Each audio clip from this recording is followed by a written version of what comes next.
Ladies and gentlemen, the President of the Philippines, President Rodrigo Roa Duterte. Ikaw ang pamuno para sa pagbabago.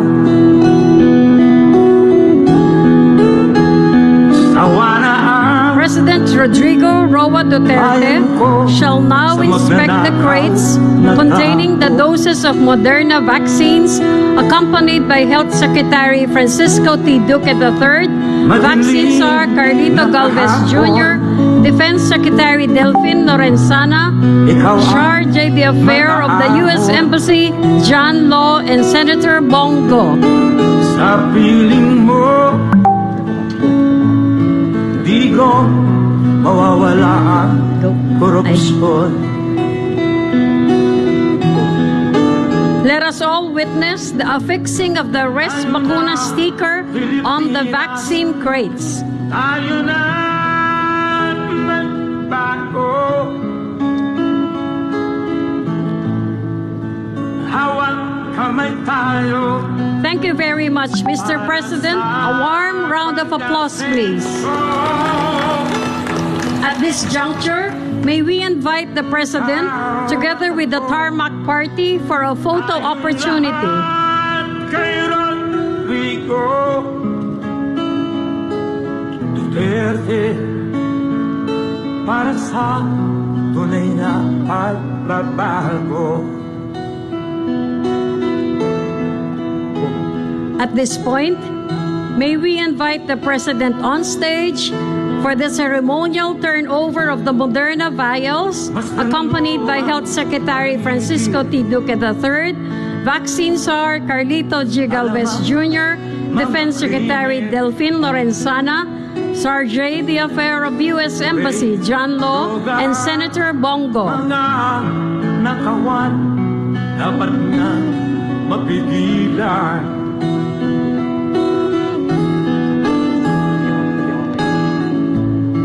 Tayo na, Pilipinas.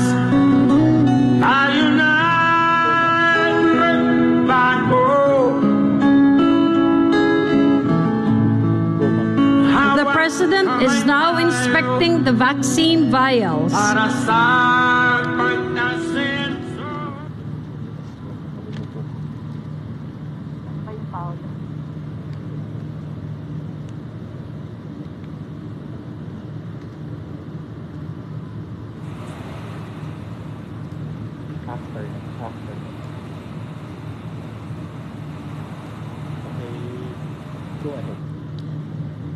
Thank you, Mr. President. You may now take your seats.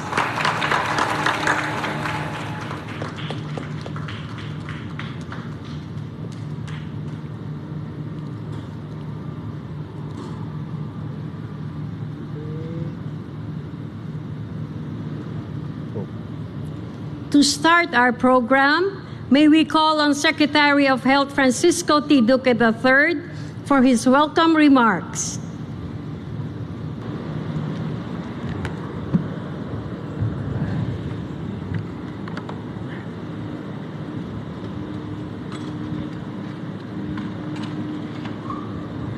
Thank you very much. To His Excellency, President Rodrigo Roa Duterte, colleagues from the Philippine government and the Embassy of the United States in the Philippines, good afternoon to all. On behalf of the Department of Health and the Interagency Task Force for the Management of Emerging Infectious Diseases of the Philippines, I extend my warmest greetings to everyone as we welcome the arrival of the 3,060,000 doses of Moderna COVID-19 vaccines. This is the second tranche of donation from the U.S. government. The first tranche being 3,240,850 doses of Janssen vaccines. And with this new donation, the U.S. government has generously given the Philippines a total of 6,240,910 doses of COVID-19 vaccines through the effective support of the COVAX facility. We are indeed grateful to the United States government for allocating the vaccines to the Philippines under the dose-sharing mechanism of the COVAX facility. The United States has continuously supported the Philippine government and the Filipino people in the fight against COVID-19, building on the long-standing U.S.-Philippines development partnership. We would like to extend our gratitude to the Embassy of the United States of America in the Philippines, the Global Alliance for Vaccines and Immunization, the Coalition for Epidemic Preparedness Innovations, the United Nations Children's Fund, the World Health Organization, and other partners for the invaluable assistance. While the rapid development of vaccines against COVID-19 is an extraordinary achievement, successfully vaccinating the global population presents many challenges. This dose-sharing initiative mitigates these challenges and strengthens ongoing efforts to respond to the ever-evolving COVID-19 threat in the country. And through this donation, millions of Filipinos will be protected from the risk, contributing to our common goal of ending this pandemic globally. And while this unprecedented global health crisis has indeed challenged our peoples and economies, the strong relationship between the United States and the Philippines will help us rise above this. We look forward to defeating this virus together. Once again, thank you very much and mabuhay. Thank you, Secretary Duque. At this point, may we invite the Charge d'Affaires of the U.S. Embassy, John Law, to deliver his message.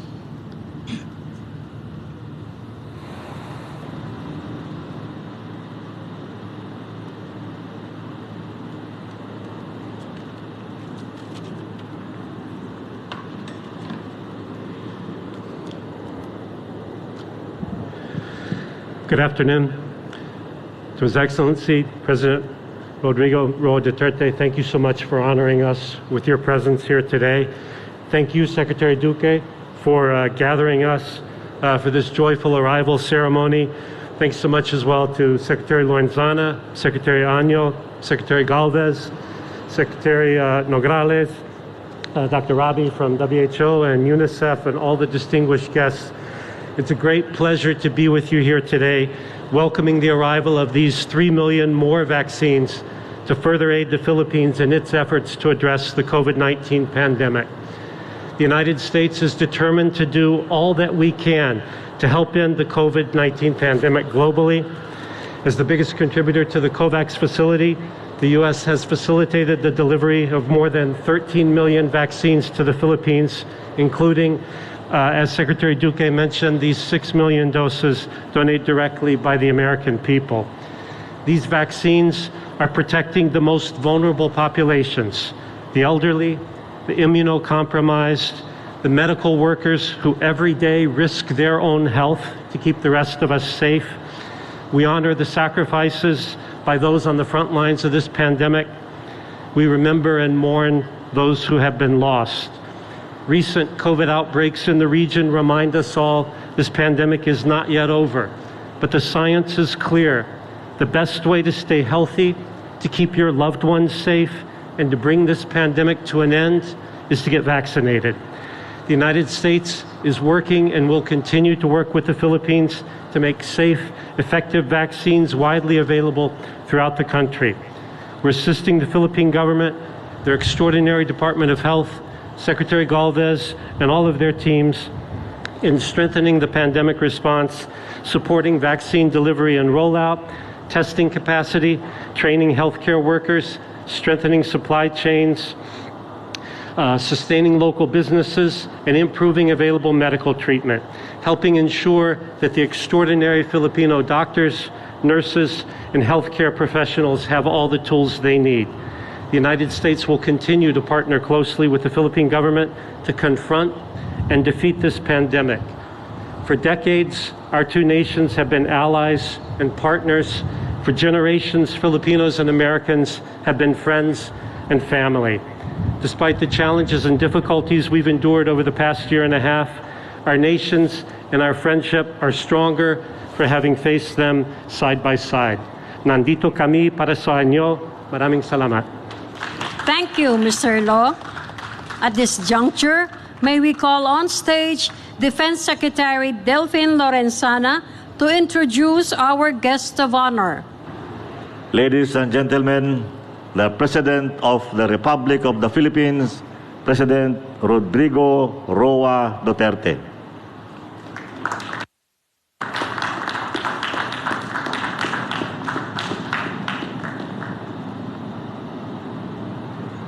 Kindly sit down. Thank you.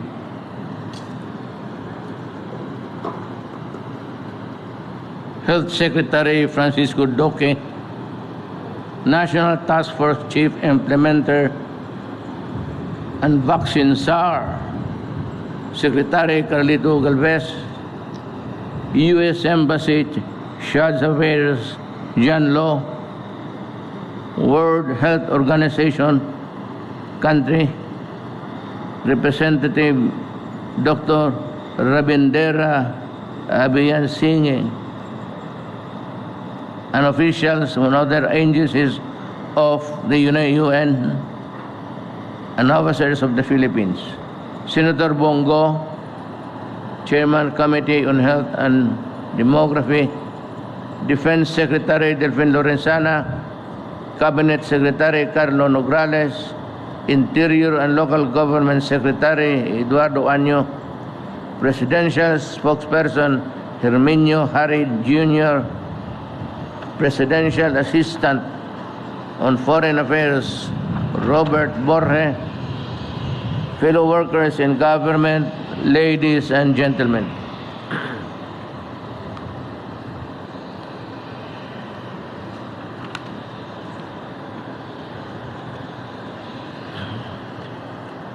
It is with joy and I hope we welcome today the arrival of more than 3 million doses of the Moderna COVID-19 vaccines from the United States of America. I wish to thank the United States for the generosity in sharing various COVID-19 assistance to the Philippines. I would like to extend my deepest gratitude to the COVAX facility for the continuous donation of these vaccines. We look forward to the delivery of even more life-saving vaccines in the country very soon. We are equally grateful for the donations of the key medical supplies and equipment and the provisions of institutional support of our COVID response. All of this have helped and definitely will continue to help the Filipino people. Indeed,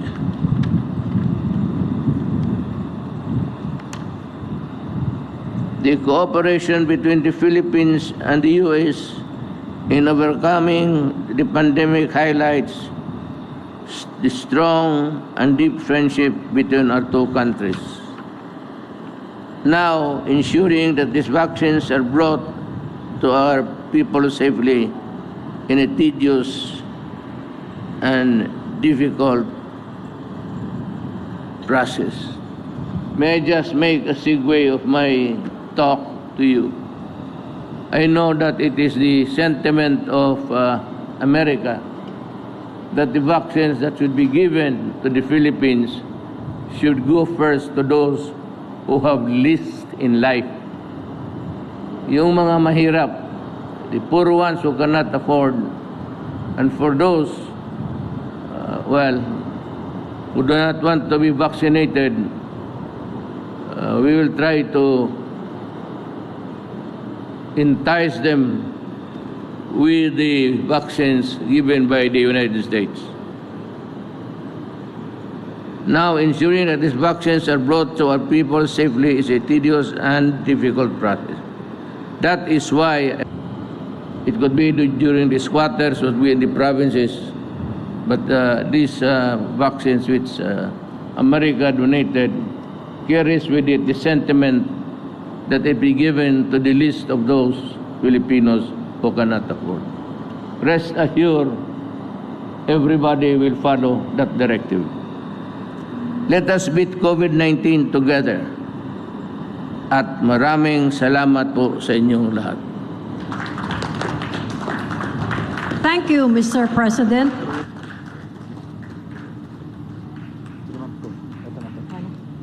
Ladies and gentlemen, that concludes our program. Maraming salamat, mahal naming Pangulo, sa pangunguna ng pagtanggap ng mga bakuna kontra COVID-19 para sa ating bansa. Thank you, Mr. President, for leading us in receiving the COVID-19 vaccines for our country.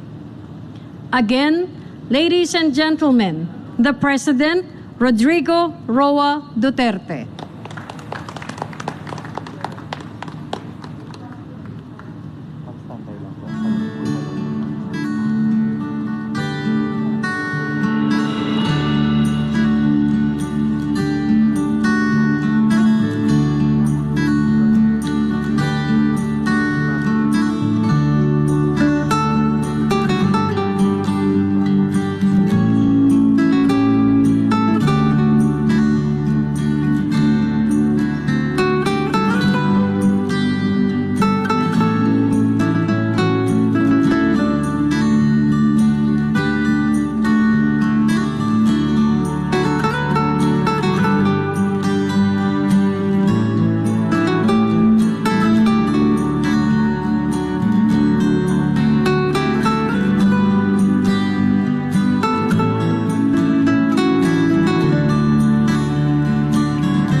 Like to request everyone to please remain seated until the President has left the venue.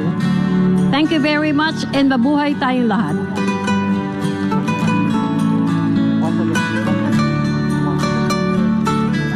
Once again, ladies and gentlemen, the President of the Philippines, President Rodrigo Roa Duterte.